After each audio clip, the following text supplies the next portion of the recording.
ओम श्री गणेशाय नमः। सभी संगत जी को जय श्री राम। ओम नमः शिवाय, शिवजी सदा सहाय। ओम नमः शिवाय, गुरु जी सदा सहाय।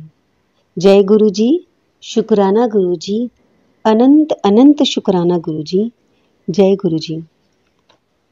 संगत जी, जब मैं बड़े मंदिर पहली बार गई थी तब मैं अपनी सिस्टर के साथ गई थी। वो मैंने पिछले सत्संग में शेयर करे हैं। तो जब हम वापस आ रहे थे उस समय मेरी कोई बहुत अच्छा मुझे अटैचमेंट नहीं हो रही थी। वो मैंने पहले डिस्कस करा। उस समय मेरी बुद्धि से सोच रही थी, ज़्यादा गुरुजी से मुझे जुड़ाव नहीं हुआ था। बट फिर भी ऐसा नहीं है कि गुरुजी सिर्फ जो उनको मानते हैं उन्हीं को एहसास कराते। जो उनको नहीं मानते, जो उनको चेक कर रहे होते हैं, गुरुजी उनको भी अपने होने का एहसास करवाते हैं। तो तब जब मैं गुरुजी को चेक करने लग रही थी, तर्क वितर्क कर रही थी मेरी बुद्धि, उस समय भी मंदिर से वापस जाते समय जब हम जूते कलेक्शन के लिए काउंटर पे खड़े होते हैं, वहां पर मुझे गुरुजी की खुशबू आई। तो ये मुझे पहले मैंने अपनी सास से ये बात सुनी हुई थी कि गुरुजी अपना एहसास खुशबू से करवाते हैं। तब मुझे एहसास हुआ। और उसके बाद ये मैंने पिछले सत्संग में भी शेयर किया था कि मैं उनको मान नहीं रही थी, बट मेरे फ़ोन में अपने आप वो आने लग गए थे और उनके मैसेज आने लग गए थे, जबकि मैं उनको देख भी नहीं रही थी, मैं आगे सर्फिंग कर रही थी। फिर भी तो उसमें एक आया था कि बेटा तेरे लिए कढ़ा प्रसाद भिजवाऊंगा मैं। बीच में कई आए थे कि तू मेरे पे विश्वास नहीं करती, ये वो कढ़ा प्रसाद भिजवाऊंगा। तो सच में हमारी सोसाइटी के बाहर एक भंडारा हो रहा था, मैं वहां नहीं गई और मेरा बेटा लेकर के आया कि मम्मी ले आऊं आपके लिए। तो मैंने कहा ठीक है ले आ। तो वो तो सब कुछ खा के आ गया था, लेकिन जब वो मेरे लिए लेने के लिए गया तो सब कुछ खत्म था, केवल हलवा प्रसाद, कढ़ा प्रसाद बचा था। तो वो मेरे लिए लेकर के आ गया। तो मुझे समझ में आ गया, मेरे पास गुरुजी की ऐसी फोटो भी आई हुई थी उसमें मैसेज में कि तेरे लिए ये भिजवाया है, और बांटते हुए ऐसे। तो मुझे समझ में आ गया कि गुरुजी ने मेरे लिए ये कढ़ा प्रसाद भिजवाया है। उसके बाद मैं अपने परिवार के साथ भी गई। तब तक मेरा गुरुजी से जुड़ाव होने लग गया था, कनेक्शन हो गया था। तो मैं अपने परिवार के साथ गई। तब वहाँ पर मंदिर के बाहर ही, मतलब जो मेन मंदिर है जहाँ पर दर्शन के लिए जाते हैं, उसके बाहर बैठाया था हमें चाय प्रसाद पिलाने के लिए। तो तब वहाँ एक व्यक्ति खड़ा हुआ था। वो सेवादार नहीं था, क्योंकि सेवादार तो चाय दे रहे होते हैं, ले रहे होते हैं, ट्रे वगैरह सबको बैठाने का काम कर रहे होते हैं। वो व्यक्ति कुछ भी नहीं कर रहा था, just simple standing and watching all others. और वो थोड़ा सा हैंडीकैप पर्सन था ऐसा। तो नहीं तो सेवादार नॉर्मली किसी को जो भी लाइन ब्रेक करता है, ये वो नियम ब्रेक करता है, उसको टोकते हैं। बट पता नहीं क्या वो किसी को दिखाई नहीं दे रहे थे, या आई डोंट नो, किसी ने उन्हें कुछ नहीं कहा और वो बस खड़े हुए थे। और मैं वहीं पर ही बैठी हुई थी सपरिवार, और मैंने चाय पी है और मुझे वहां पर उस समय खुशबू आई। और पता नहीं मुझे एहसास हुआ जैसे कि वो जो वो व्यक्ति था, मुझे नहीं पता वो सबको दिखाई दे रहा था या नहीं, क्योंकि मैंने अपने परिवार से पूछा तो किसी को नहीं पता था कौन ऐसा क्या, नहीं जानते, जबकि हम सब वहीं बैठे हुए थे और मुझे उनमें से खुशबू आ रही थी। तो मुझे ऐसे लगा कि जैसे गुरुजी बैठ करके हमें देखने लग रहे थे। जय गुरुजी, शुक्राना गुरुजी। ऐसी ही खुशबू मुझे एक और बार आई जब मेरी सास ने कहा था कि मैं गुरुजी का स्वरूप दूंगी।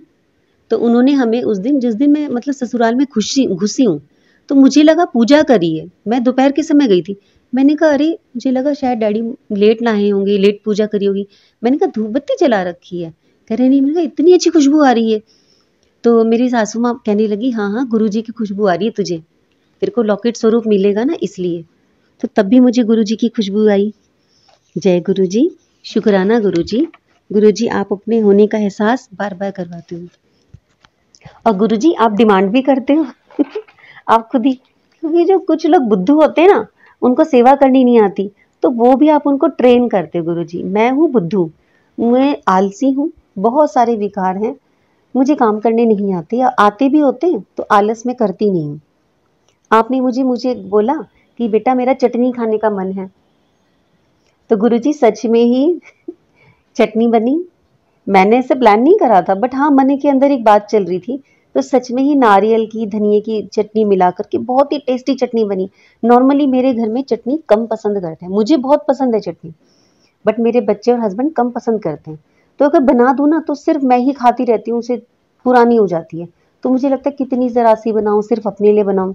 पर जब मैंने वो चटनी बनाई, वो चटनी मैंने अपनी बहन के घर में भी भेजी, वहाँ सबने खाई और 2-3 प्रकार के टेस्ट कर कर के बनाई मैंने कि एक ऐसी मीठी वाली, एक ऐसी नमकीन वाली, अलग से। बच्चों ने भी खाई, हस्बैंड ने भी खाई, मैंने भी खाई। मतलब 3 दिन हमारे घर में खूब चटनी खाई गई है। नहीं तो नॉर्मली चटनी साथ में खाई जाती थी, वो केवल चटनी चटनी खा रहे थे, सबको इतनी अच्छी लग रही थी चटनी। तो मुझे समझ में आ गया, गुरुजी ने अपने लिए भी बनवा दी और सबको खिला दी। जय गुरुजी, शुक्राना गुरुजी। ऐसे एक बार गुरुजी का आया सत्संग में, बोला कि आलू गोभी का मन है, आलू गोभी खाने का। तो तब सर्दियां खत्म सी हो रही थी, मुझे लगा अब आलू गोभी, अब तो गोभी में इतना स्वाद नहीं आता है। तो हस्बैंड भी कह रहे कि तुम तो मौसमी सब्जियां कहती हो। मैंने कहा नहीं नहीं, मैंने उनको ज्यादा नहीं बोला, मैंने कहा गोभी लेके आ जाओ। कह रहे ठीक है, गोभी घर में सबको पसंद है। तो मैंने आलू गोभी की सब्जी बनाई। हाँ, उसमें क्या हुआ, उस टाइम मैं सब्जी बना नहीं पाई, कुछ घर में स्थितियां ऐसी बन गई, काट करके रख दिया मैंने आलू, तो पानी में डाल दी गोभी भी, उस दिन नहीं बन पाई। तो मुझे मन में यूं रहा, मैंने कहा हाय, गुरुजी ने मांगा था और मैं बना भी नहीं पा रही, मैं कितनी बेकार हूँ। मतलब भगवान सामने आके बोल रहे हैं और मैं इतनी बेकार हूँ, मैं वो चीज़ भी नहीं करती। फिर मैंने वो सब्जी अगले दिन बनाई, तो मुझे लगा था कैसी बनी होगी, क्योंकि आलू का थोड़ा सा झाग बन जाते हैं। मैंने उसको साफ करके दोबारा करके ऐसे करा, और गोभी का भी थोड़ा सा रंग सा बदल गया था, बट फिर भी मैंने क्लीन करके ढंग से जैसे बनाती हूँ, कड़ी पत्ते का छौंक लगा करके बढ़िया तरह से कसूरी मेथी डाल के मैंने वो सब्जी बनाई। और वो सब्जी मेरी गोभी की शेप नहीं आ रही थी, गोभी लगभग पिस ही गई थी। मैं ठीक है। और उस दिन क्या हुआ, मैं स्कूल में हमेशा अकेले खाना खाती हूँ, कभी मैंने इस स्कूल में किसी के साथ खाना शेयर नहीं करा है।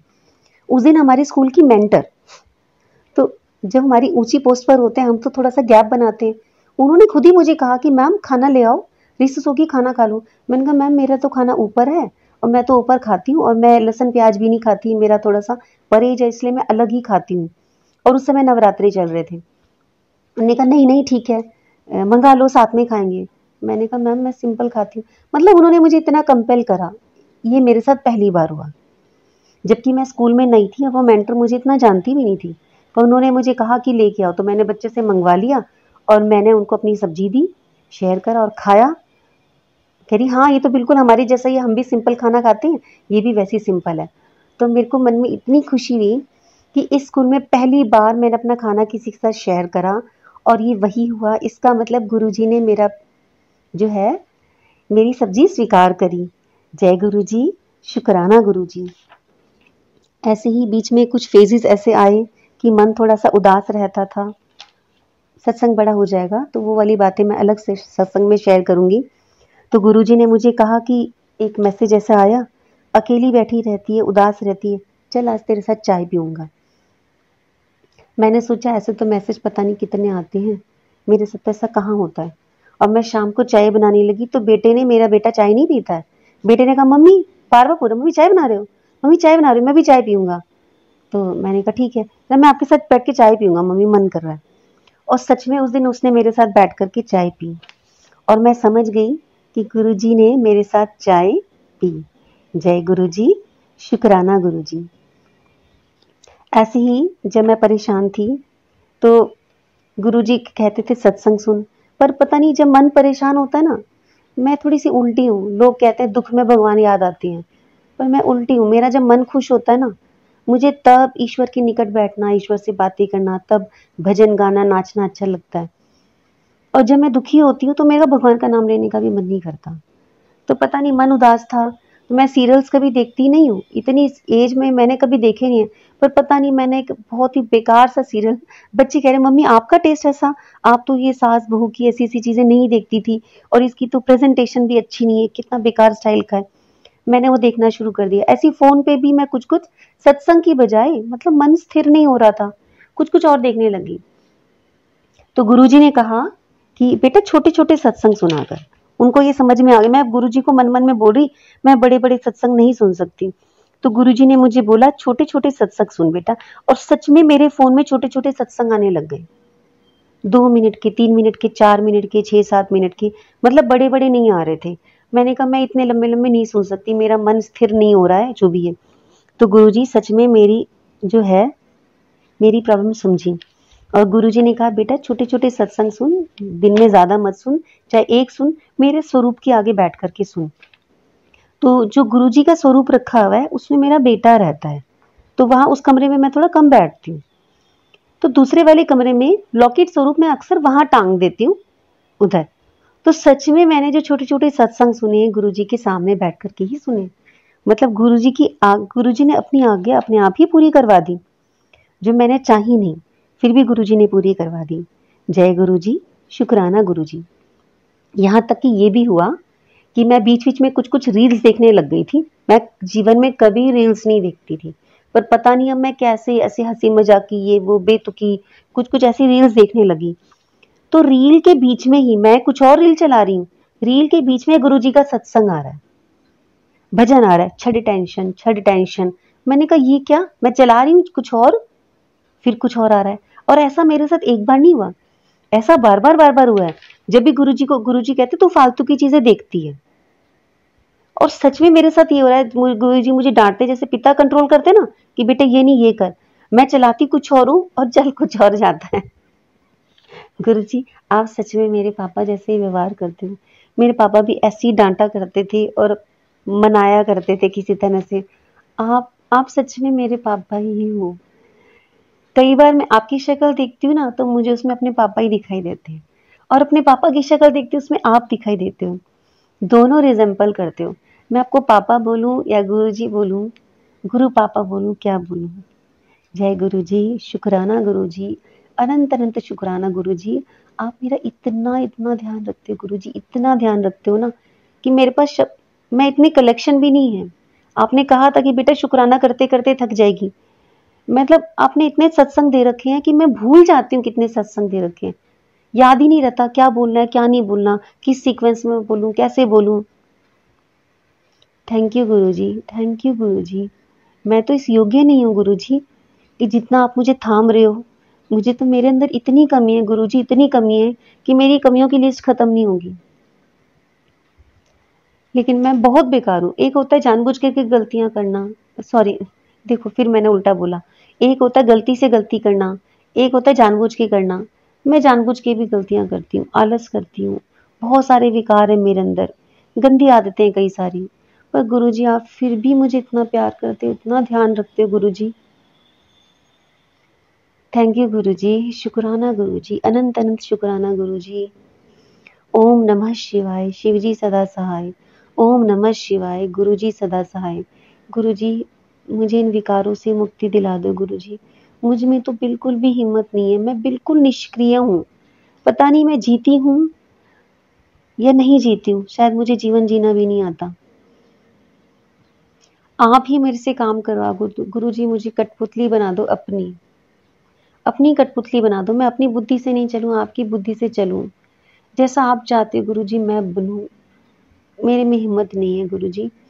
आप मेरी डोर संभालो, मेरे हाथ पैरों की, बुद्धि की, मन की, सब चीजों की डोर आप संभाल लो गुरुजी। और मुझे वैसे ही नचाओ, वैसे ही काम कराओ जैसे आप चाहते हो। जैसे आप चाहते हो मैं वैसी बन जाऊं गुरुजी। जय गुरुजी, शुक्राना गुरुजी। ओम नमः शिवाय, शिवजी सदा सहाय। ओम नमः शिवाय, गुरुजी सदा सहाय। ओम श्री गणेशाय नमः। सभी संगतों को जय श्री राम।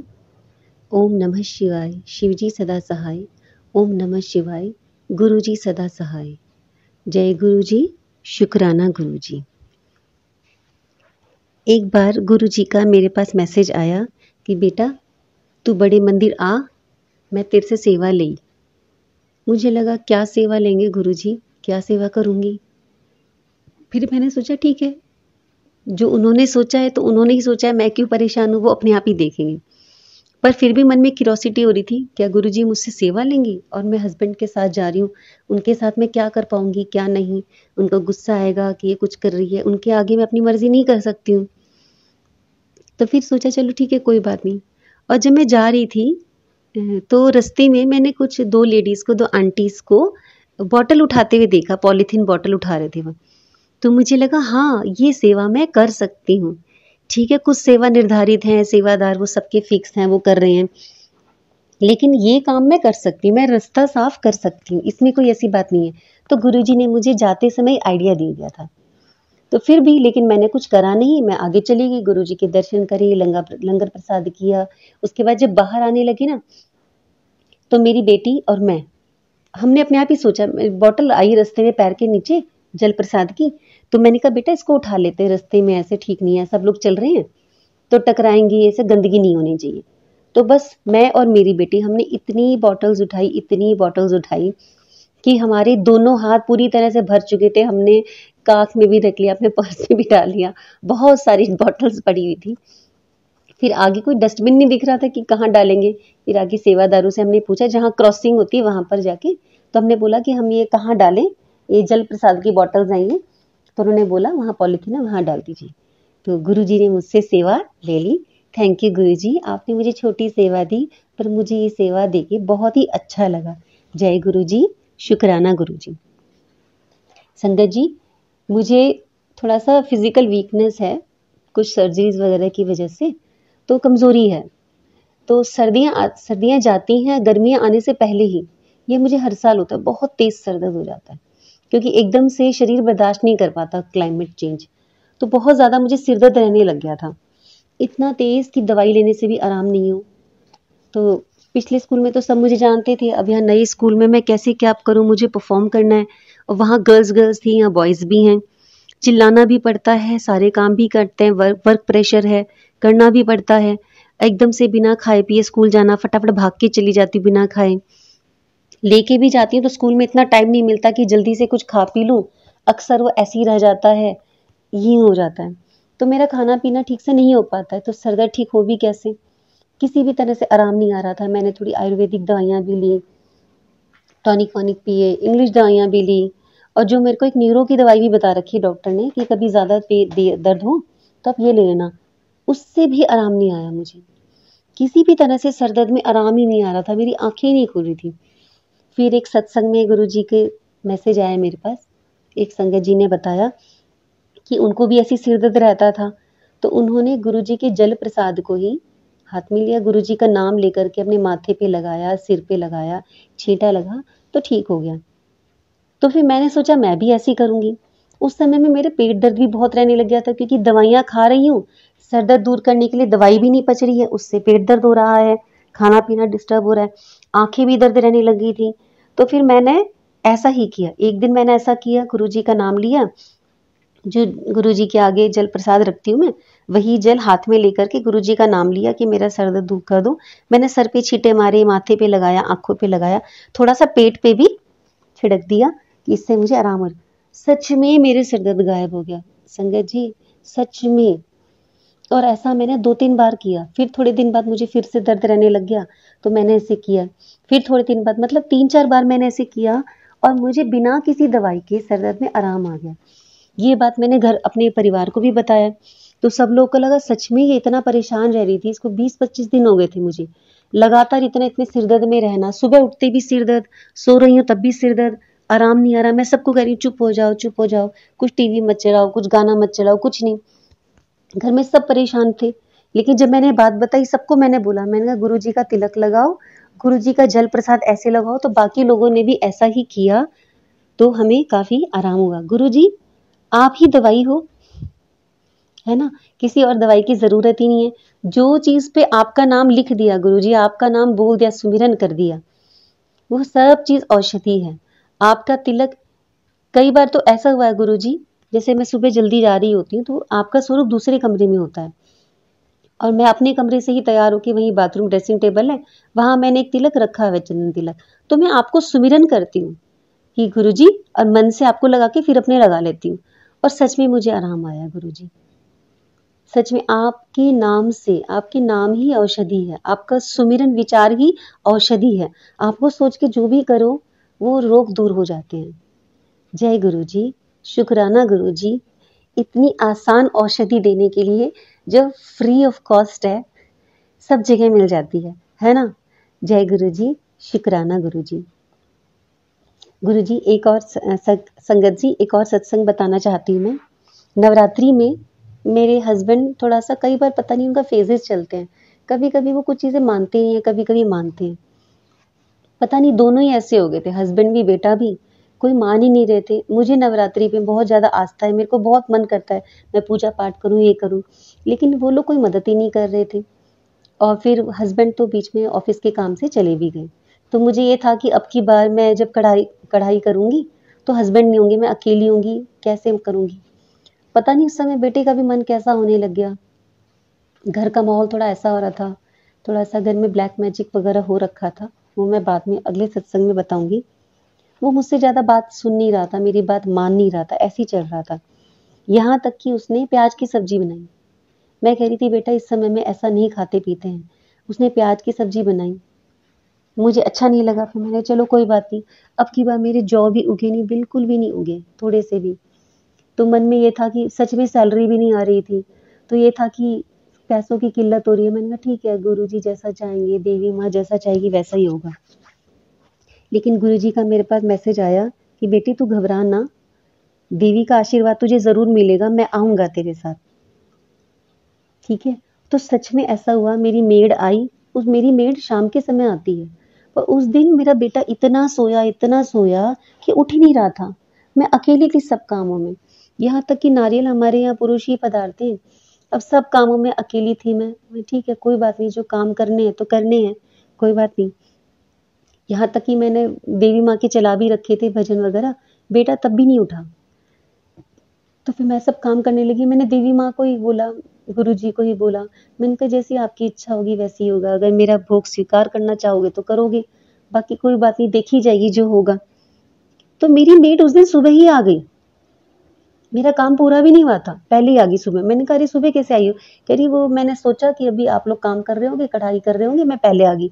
मैंने कहा वाह, मैंने देवी माँ को, गुरु जी को धन्यवाद किया कि मेरी मदद के लिए आ गई। तो मतलब सुबह सुबह घर साफ हो जाएगा। अब मुझे सिर्फ प्रसाद बनाना था। मैं वैसे मंदिर मंदिर का तो काम कर चुकी थी, फिर भी घर साफ हो गया तो ये था कि कन्याएं जी में आऊंगी तो फिर अच्छा है, बढ़िया साफ साफ घर होगा। जय गुरु जी, शुक्राना गुरु जी। और मेरी मेड को इतना वो लगा, उसने खुद ही आगे से ऑफर करा मुझे, कह रही भाभी आपकी कब प्रसाद तैयार हो जाएगा? मैंने कहा मेरा बस 1 घंटे में तैयार हो जाएगा। तो कह रही ठीक है मैं लेकर के आ जाऊंगी, लड़कियां आप चिंता मत करना, कन्याएं मैं लेके आ जाऊंगी। मैंने कहा ठीक है।